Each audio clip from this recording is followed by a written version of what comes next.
Достар, Ассалем арнасына қош келдіңіз. Сізбен бірге мен Ақжарқын. Бүгінгі видеоблогымызда фисташковый рулет әзірлейміз.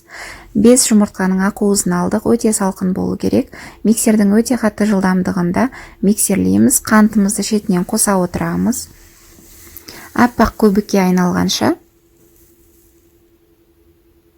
осылайша миксерлеп шығамыз. Фисташковый ұнды қосып, лопатканың көмегімен астынан үстіне қарай араластырамыз. Басылып кетпеу керек.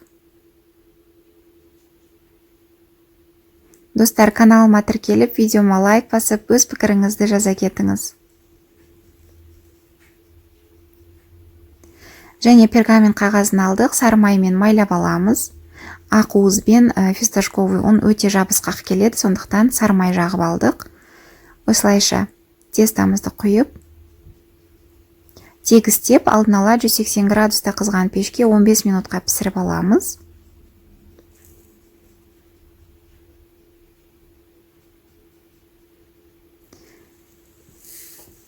Кремін дайындаймыз. Өте салқын сливки 33-35%, сахарны пудраны қосып, өте қатты жылдамдықта миксерлеп, крем дайындап алдық. Крем дайын болған кезде творожный сырымызды қосып, кішкене ғана миксерлейміз. Креміміз дайын.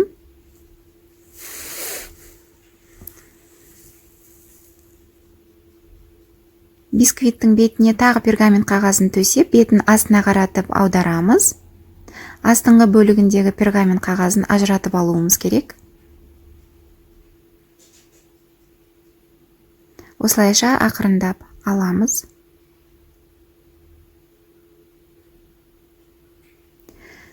Кремді бір келкі етіп жағып шығамыз.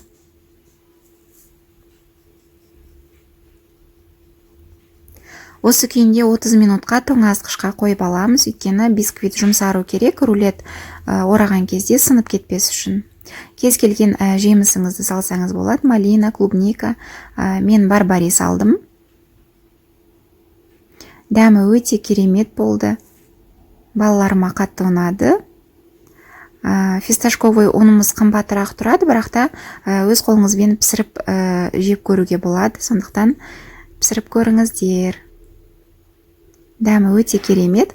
Дайын рулетімізді 1-2 сағат тоңазытқышқа қойып аламыз, одан кейін осылай кесіп жесеңіз өте жұмсақ, дәмді.